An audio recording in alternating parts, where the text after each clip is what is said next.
School connectedness has been suggested to play a large role in violence prevention and school safety. When a school has a culture of connectedness, staff and students feel more comfortable with each other and openly share ideas as well as concerns. As you witnessed in the video you just watched, there may be warning signs of potential school violence. If educators and classmates pay attention to these signs and feel comfortable reporting concerns, we may be able to prevent violent acts. Feeling connected in school may play a large role in school safety. Let's take a closer look. Sadly, we have certainly learned a lot over the past decades from school shootings, and our school cultures have changed as a result. There is more of an emphasis placed on safety in school, both physical and emotional, and mental health awareness has increased tremendously. In addition, more recently, there has been a push to establish threat assessment teams in every school. Examining connectedness in school is an important step to take in school violence prevention. A longitudinal study published in 2002 called the Safe School Initiative continues to be the gold standard of school safety research even today and is still used in legal defenses related to school shootings. This publication, seen here, was a product of an ongoing collaboration between the U.S. Secret Service and the U.S. Department of Education. It is the culmination of an extensive examination of 37 incidents of targeted school violence that occurred in the United States from December 1974 through May 2000. The most important takeaway from their findings is that young people who need help often do not keep it a secret. As in the Evan video, they exhibit warning signs or tell someone about their plans to do harm. One of the most important prevention efforts for schools may be to ensure students have an opportunity to talk and connect with caring adults. A 6-page summary of the Safe School Initiative can be found here at the bottom of this school safety unit. In addition, the full document, along with other school safety materials, can be found in the School Safety Resources folder pictured on your screen. As we walk through the overall findings of the Safe School Initiative on the next slides, keep in mind how important a feeling of school connectedness may be in helping prevent violence. From the Safe School Initiative, we have learned that attackers make plans. Incidents are rarely impulsive, and in many cases, ideas were formulated at least 2 weeks prior. Attackers talk about their plans. Prior to most incidents, other people knew about the attacker's idea and/or plan to attack.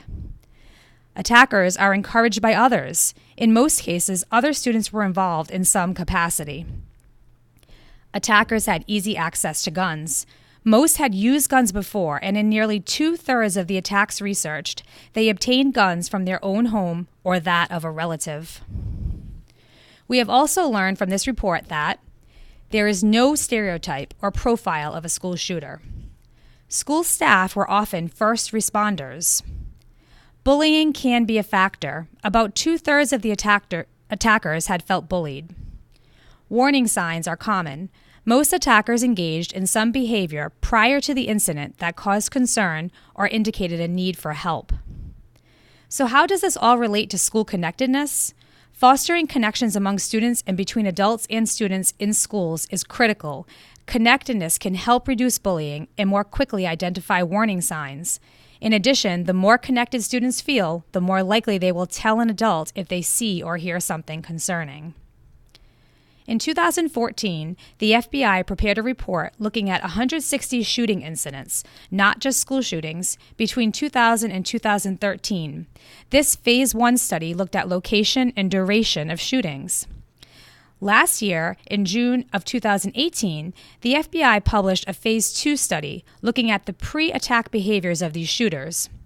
The Phase 2 report is pictured here along with some key findings.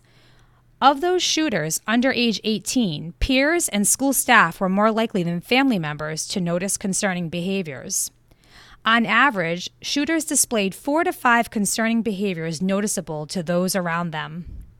What I found most revealing was that at least one person noticed a concerning behavior in every active shooter's life. Interestingly, the majority of the student shooters' pre-violent behaviors were observed by either a schoolmate or a teacher or staff member, suggesting that fostering connections and forming relationships are critical. Establishing a school culture of caring is key. In light of recent school shootings over the past decade, there has been a push for schools to develop threat assessment teams in order to quickly investigate any credible threats and determine if students need more intervention. From the Safe School Initiative, the Secret Service developed a list of key questions, now called investigative themes, that every school team should consider when conducting a threat assessment. One of the key questions is, does the student have a trusting relationship with at least one responsible adult? For more information about conducting threat assessment in schools, see this newly published document by the U.S. Secret Service from July 2018. The overall investigative themes that should be considered are listed in this document. Again, this can be found in the School Safety Resources folder at the bottom of this unit.